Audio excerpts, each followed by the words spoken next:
Hello guys.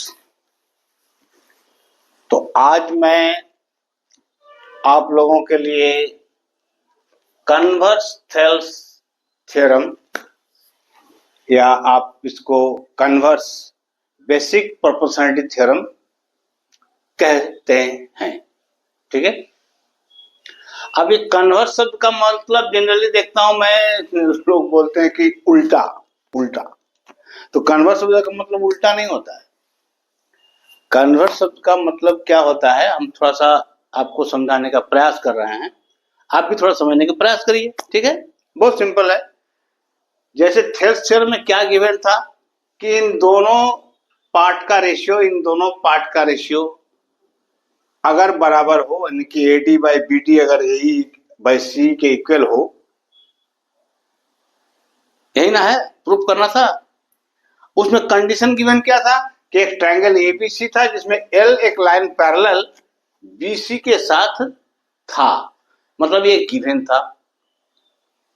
तो समझने का मतलब क्या होता है, बात क्या समझाना चाह रहे हैं हम, कि जब जो थ्योरम आप प्रूफ कर चुके हैं उसमें जो भी बात गिवन था, ठीक है ना, जो भी बात उसमें गिवन था वो सब आप टू प्रूफ में है। ये देखिए टू प्रूफ में है ना।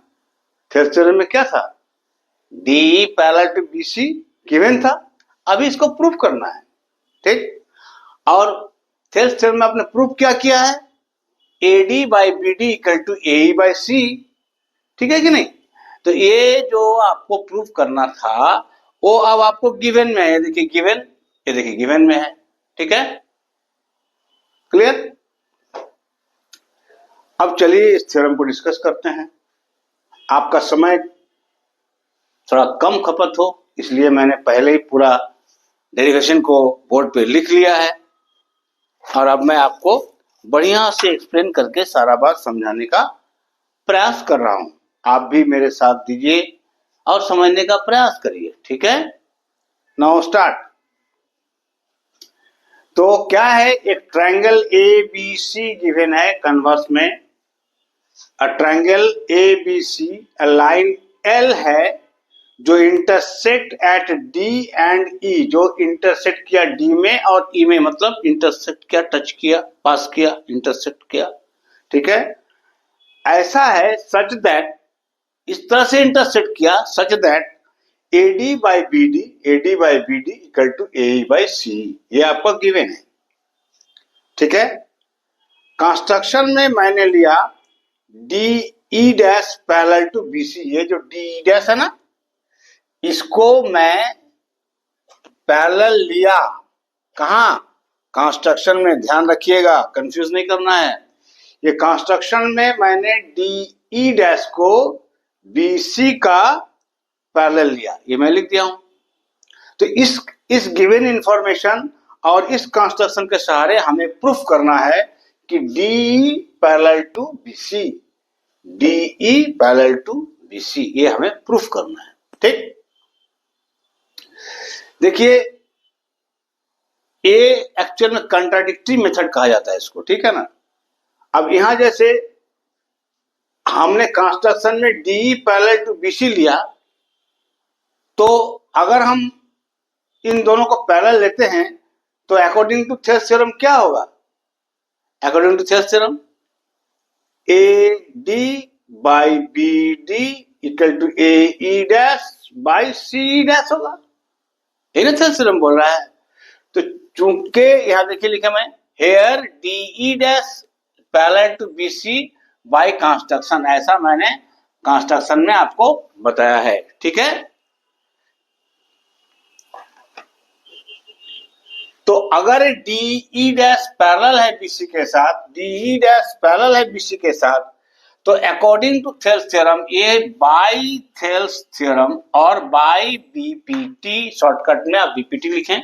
ठीक है, बाई BPT, अगर ये दोनों लाइन पैरेलल है तो AD by BD equal to AE dash by CE dash होना चाहिए। तो होना चाहिए, तो ठीक है भाई, हो गया, हमने लिख दिया। यहां पर कहां से लिखा, काहे लिखा, क्यों लिखा, इस लाइन के बगल में इसका रीजन भी मार्क कर दिया है। आपको भी ऐसा करना है जब आप आंसर करेंगे ना बोर्ड एग्जाम में, या किसी भी एग्जाम में, तो ये रीजंस जो है प्रत्येक लाइन के साथ, प्रत्येक स्टेप के साथ अगर रीजन जरूरत है तो उसे लिखना जरूरी है, ठीक है। इससे आपके मार्क्स रिडक्शन नहीं होंगे, ठीक है, वरना मार्क्स रिडक्शन होने का चांसेस हो जाता है, ठीक है। अब इस इक्वेशन को मैंने 1 मान लिया, बट यानी लेकिन क्या है, लेकिन AD by BD equal to AE by C ऐसा हमें दिया हुआ है, तो मैं but AD by BD equal to AE by C हमें दिया हुआ है, मैंने ले लिया और इसको मैंने इक्वेशन 2 ट्रीट किया, दोनों इक्वेशन 1 और ये इक्वेशन नंबर 2 मान लिया, ठीक है, ट्रीट किया, ठीक है।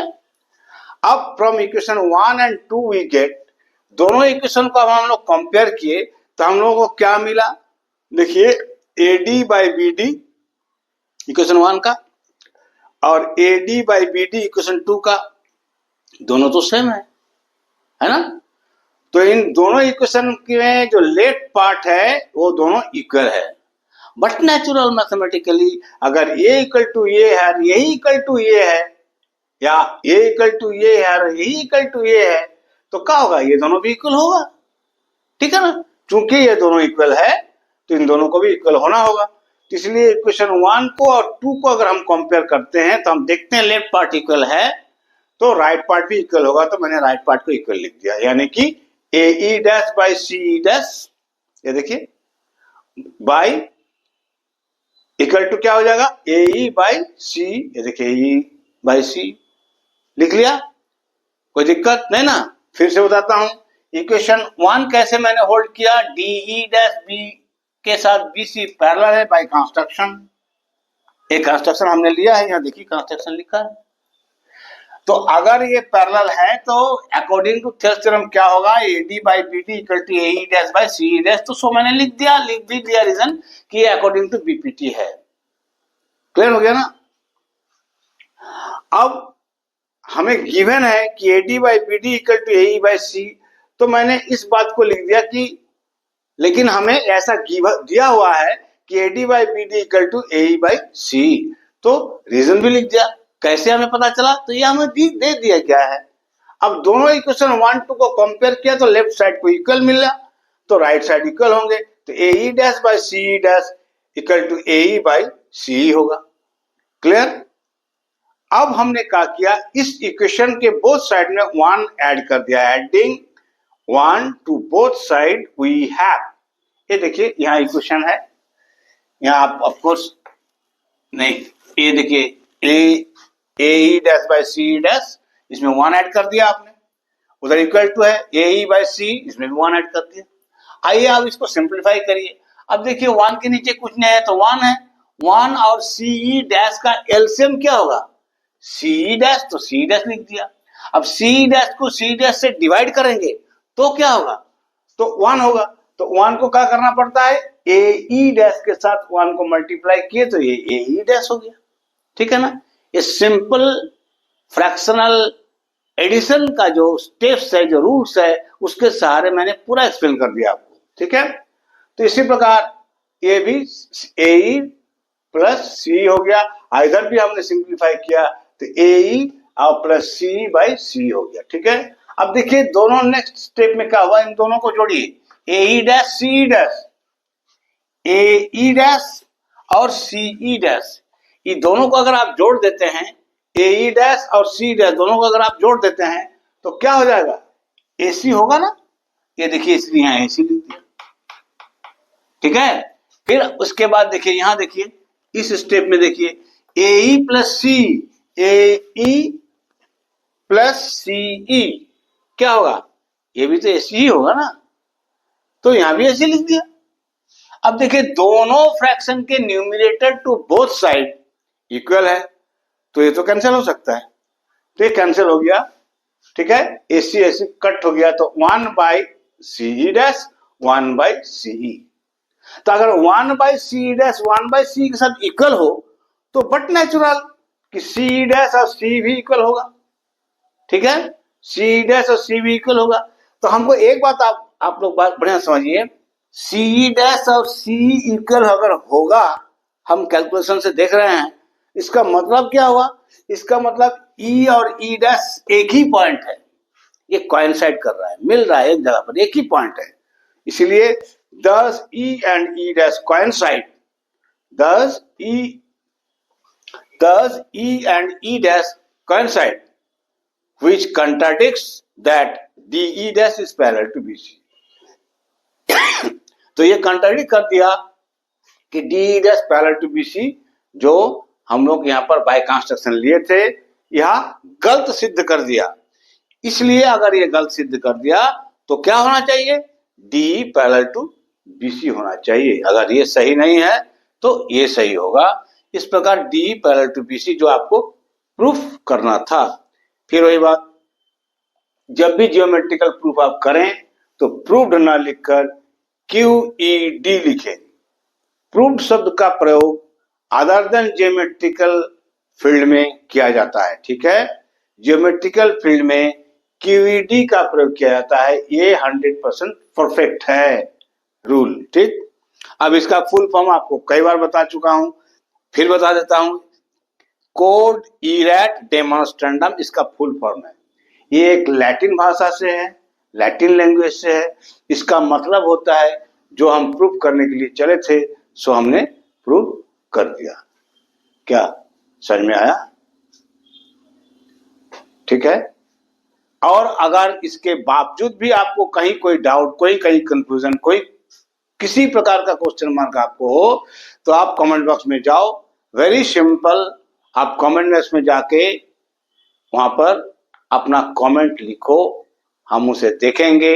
और मैं प्रॉमिस करता हूं, हर दिन की भांति मैं पुनः बता रहा हूं, मैं प्रॉमिस करता हूं कि मैं आपका प्रॉब्लम को देखूंगा और उसे सॉर्ट आउट करके आपको भेजूंगा। इसके बाद अगर कोई भी आप में से विद्यार्थी चाहे कि हमसे बात करने का, अगर आपको किसी को इच्छा हो तो आप अपना कमेंट बॉक्स में जाके ये बात लिख दीजिए, अपना नाम और आप कहां से बोल रहे हैं, मीन्स लोकेशन, और आपका मोबाइल नंबर हमको मैसेज कर दीजिए, हमको कमेंट में लिख दीजिए। मैं आपसे कॉल करके भी समय मिलने पर बात अवश्य करूंगा, ठीक है। Thank you. This much is all in this class.